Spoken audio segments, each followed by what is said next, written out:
students. Welcome to Music with Miss Palendi. We're going to start off music how we always start off music, with our hello song. So get your bodies ready, get your voices ready, because here we go. Hello, hello. Can you clap your hands? Hello, hello. Can you clap your hands? Can you reach up high? Can you touch your toes? Can you turn around? Can you say hello? Hello, hello. Can you stomp your feet? Hello, hello. Can you stomp your feet? Can you reach up high? Can you touch your toes? Can you turn around? Can you say hello? Hello, hello.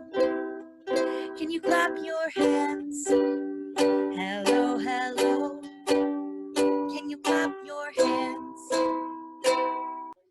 We've been doing this song now for 3 weeks because we've had 3 music lessons, right? If you can remember all the way back to the very first lesson that we had, I mentioned there may be a time when we sing this song and I try to trick you. So get ready, because I'm going to do the same song, the hello song. But this time, I'm going to do it really, really slow. But in music, they have a fancy word for slow. We don't just say the music is slow. We say the music is largo. Can you say that with me? Largo. Largo means really, really slow. So we're going to sing the hello song because we all should know it by now. And we're going to sing it really largo, really slow. Okay? Here we go. 1, 2, 3. Hello, hello. Can you clap your hands? Hello, hello. Can you clap your hands nice and slow? Can you reach up high? Can you touch your toes? Can you turn around? Can you say hello? Now I'm going to switch it up. We just did it largo, really slow. Now we're going to do it really fast. And in music, again, there's a fancy word for it. We don't just say the music is really fast. We say the music is really presto, and it's an Italian word. So you have to sound very Italian to say presto. Presto means really fast in music, okay? So get ready. Try not to trick you here. We're going to go super presto, like this. 1, 2, 3. Hello, hello. Can you clap your hands? Hello, hello. Can you clap your hands? Can you reach up high? Can you touch your toes? Can you turn around? Can you say hello? Did I trick you guys? I hope not. Okay, next week I'm going to try to trick you again with something different, not fast and slow. Let's see, though, if you can remember. What is the word for slow in music? What was that again? Largo. If you said largo, ding, ding, ding, ding, ding, you are correct. And what is the word again for fast in music? Fast. You said presto. You are correctamundo. All right. Be back in just a minute with another fun activity. Stay tuned.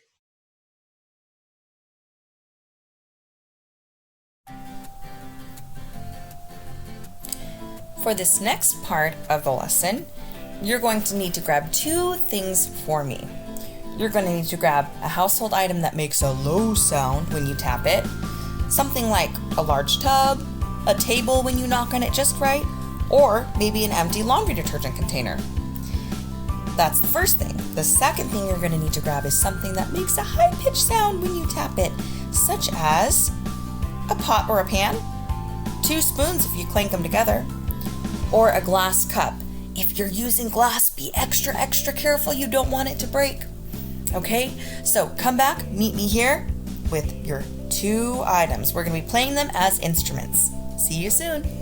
Hello, welcome back, students. Hopefully you're back with your 2 household items.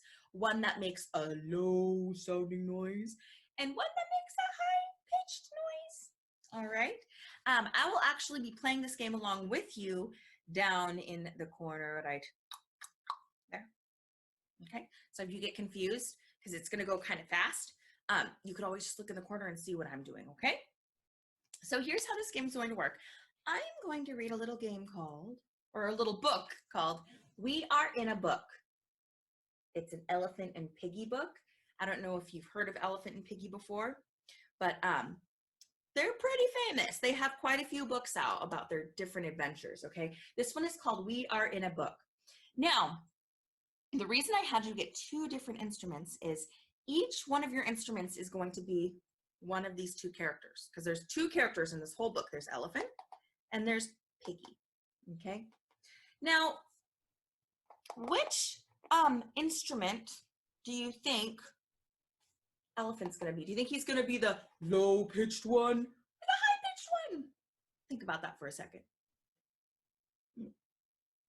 I think he would be the low-pitched one. So in this book, you'll see each time Elephant is saying something, his thought bubble is, or his word bubble is gray, just like he is, okay?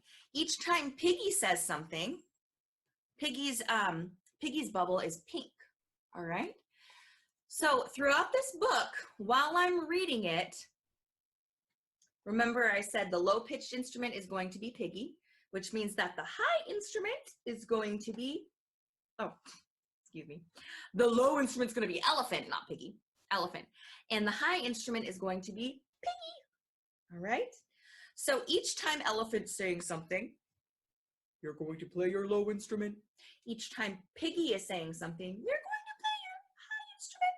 And again, I'll be playing along with you right here in this corner if you get lost, all right? So here is We Are in a Book. Put this down a little bit. There we go. Oh, that first cover is Elephant. Maybe you should practice playing your low instrument right now. We are in a book. Who's talking right now? It's Elephant. Elephant's talking right now because the word bubble is gray. Thank you, says Piggy. Huh? Piggy. Yes, Gerald? I think someone's looking at us.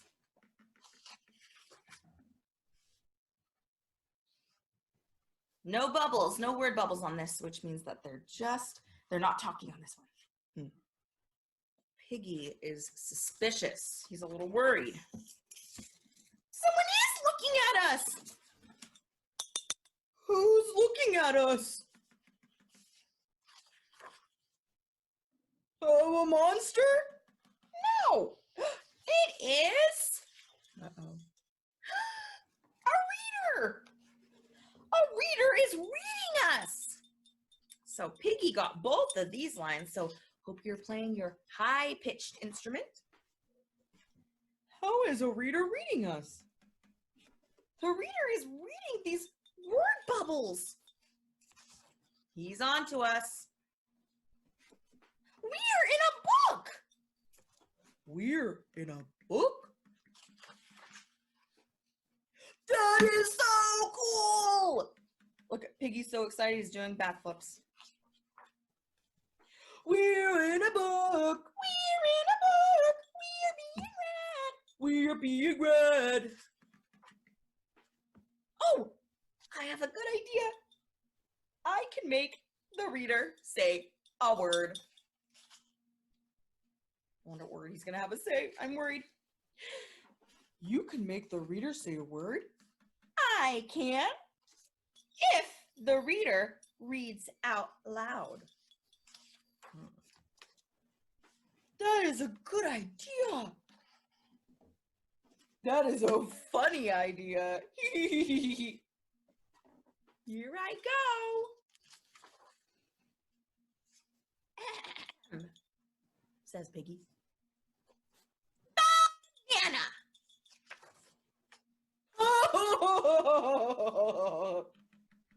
Did you hear that? The reader said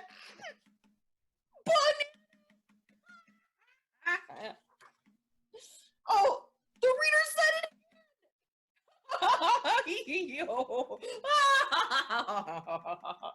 Banana. So funny. Do you want to turn before the book ends?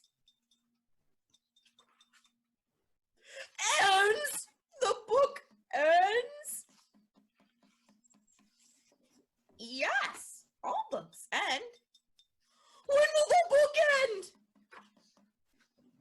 I will look. Oh, there's Piggy turning the page. Page 57. Page 57? But it's page 46 now. Eek. Now it's page 47. This book is going too fast. I have more to give. More words, more jokes, more bananas. Poor elephant. I just want to be read. I have a good idea.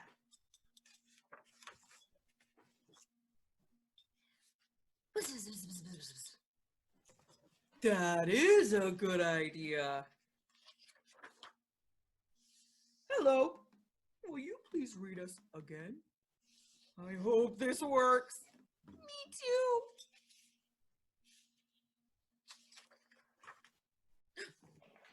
And if you want to listen to it again, you can just rewind the video and watch it one more time.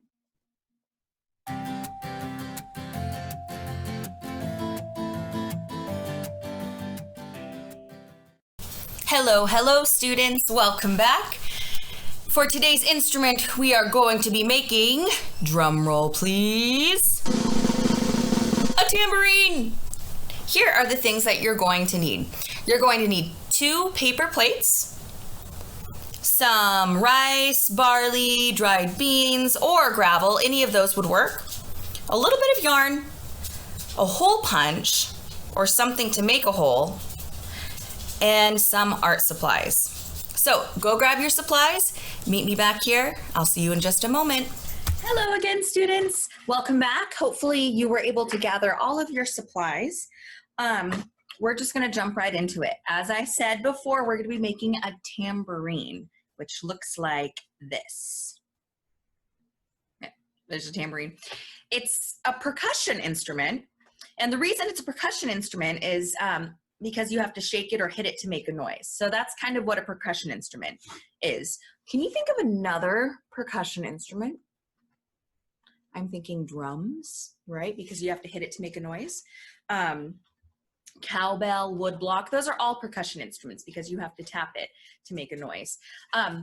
So hopefully you were able to get your supplies and you're ready to learn how to make this tambourine. It's gonna be really fun, okay? So I have my 2 paper plates here. Now you'll notice that mine are kind of small. It really doesn't matter what size paper plates you have. I'm sure any size should work, okay? And you'll also notice that I drew dots on these. Now the reason I drew dots on my paper plates is because I have this old hole puncher. It's doesn't do a great job, so it can't poke through 2 paper plates at once. So I had to go through and mark my holes so that I can just punch 1 paper plate at a time. So I'm gonna start with 1, all right? And you do need to make sure though that if you're doing it my way, you do need to make sure that the holes line up on both sides, okay? So you're definitely gonna want an adult's help with this. If you don't have a hole punch, you can use scissors. That can get kind of messy. Just something to poke holes through. And now you'll notice that my holes are kind of, these permanent marker holes are kind of close together. You don't need them to be super close together. I would say they're about 1 inch apart. And that's gonna be important, okay? You need them to be kind of close together, okay? Because we're gonna end up kind of weaving some yarn in and out of here. So I'm gonna get started and start hole punching some of these. It's been so long since I've used a hole punch. Ah, there we go. Okay. So far, so good. I can already tell my hand's gonna be tired after this.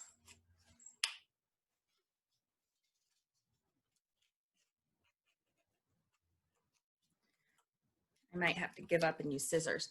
Ugh. Getting there. I'm gonna be fast forwarding through a lot of this.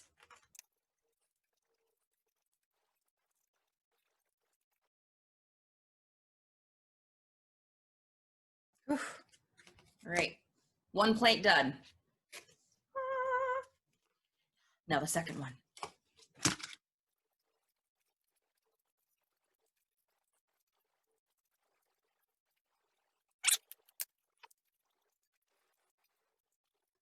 All right. Whew. All right. So I have my 2 plates. All the holes are all cut out, so we're ready to go. Now, here is the fun part. Okay.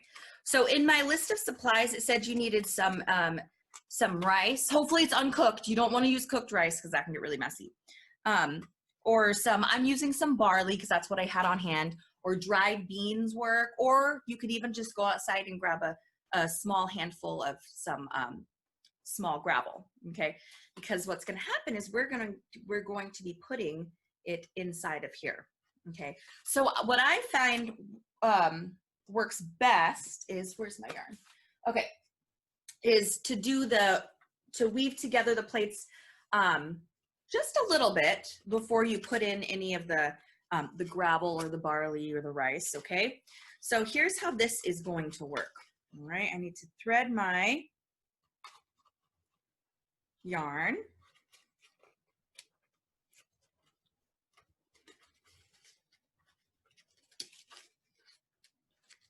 Through both plates. Here, I'm gonna move this down a little bit so you can see what I'm doing here.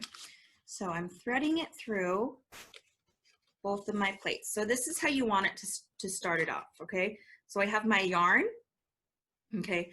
And I have a long piece of yarn. We're probably not gonna be using all of this yarn, okay? But what I'm gonna do is I've threaded it through both plates like this, and then I'm just gonna I want you to watch how I do this. It'd be easier if I had smaller yarn, but this works. So I have it like this, and I'm actually going to go to the same side. I'm threading it through the same plate first each time, okay? My yarn's kind of getting caught up there. So I end up with the yarn looking like this, all right? And I pull it through a little bit, and then I wrap it around again, just like I did the first time.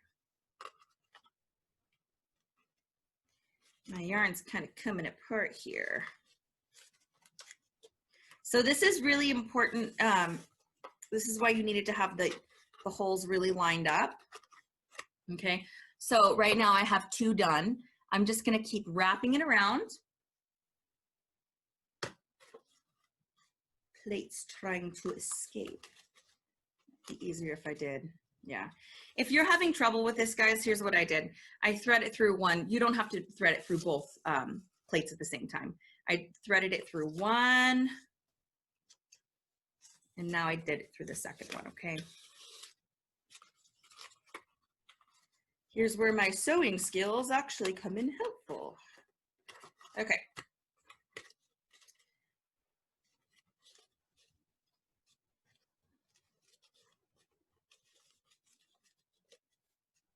Slowly getting it done. All right. You're gonna want to make sure that your threading is tight, okay? Because when we start to put in the stuff inside, you definitely don't want any to escape because it can make a huge mess. Don't think your parent or guardian would appreciate that. Slowly getting it done.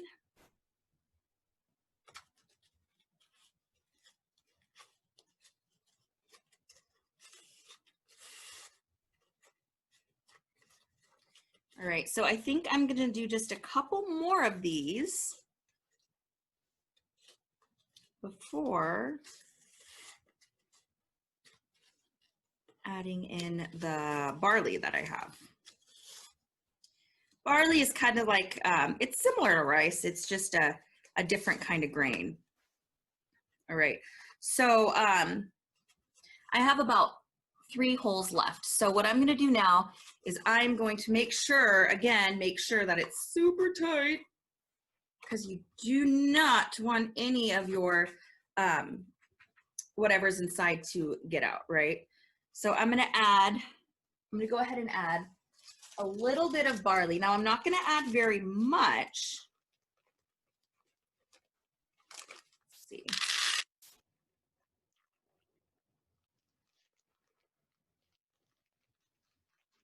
And then if you get hungry, you can just open up your tambourine and have a little snack. No. This is definitely something you want to cook first. All right. So, almost finished. Almost done. 2 more. I can see the finish line.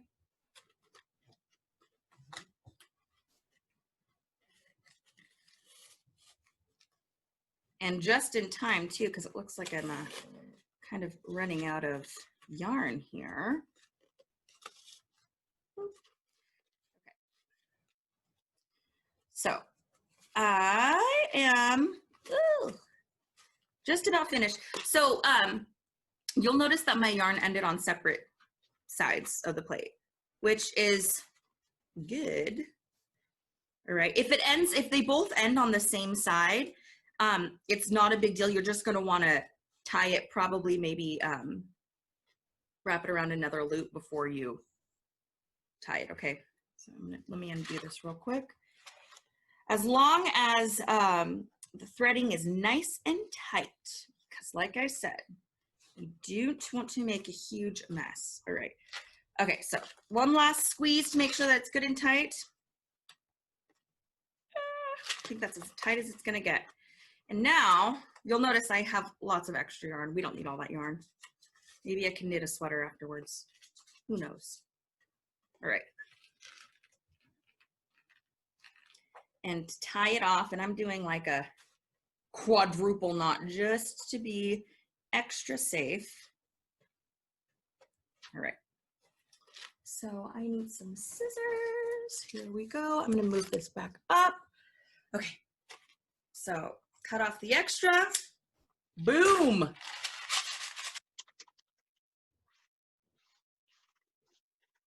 Now I have my tambourine. Easy peasy. Okay. So I'm noticing though, students, that the barley might be a little small because some of it's kind of starting to escape. So also something else I just learned just now. Notice that my holes are kind of you are kind of close to the actual dip part in the plate right here. Let me draw a line right here where the plate starts to go down. If possible, try to make your holes closer to the edge, so farther up. See where I'm pointing? Like closer to the edge, just so you don't have any beans or barley or gravel escaping. But otherwise, here's your tambourine. You could do a cool duet with your kazoo. I bet you could even play your kazoo with one hand and then play your tambourine with another one, with your other hand. Here's the fun part. You ready? So you have your tambourine made. Okay. Now you get to decorate it. That is where your art supplies come in. I'm just going to tell you right now. I'm going to cheat and I'm going to use my, maybe if I can get it off. Yeah. I'm going to use my elephant and piggy from our last activity. Makes for a super cute, super easy decoration. Piggy gets one side, elephant gets the other one. Gotta tape them down. And you guys can get however creative as whatever you want to do to decorate your tambourine. Okay. Elephant or piggy's done. Let's do elephant now.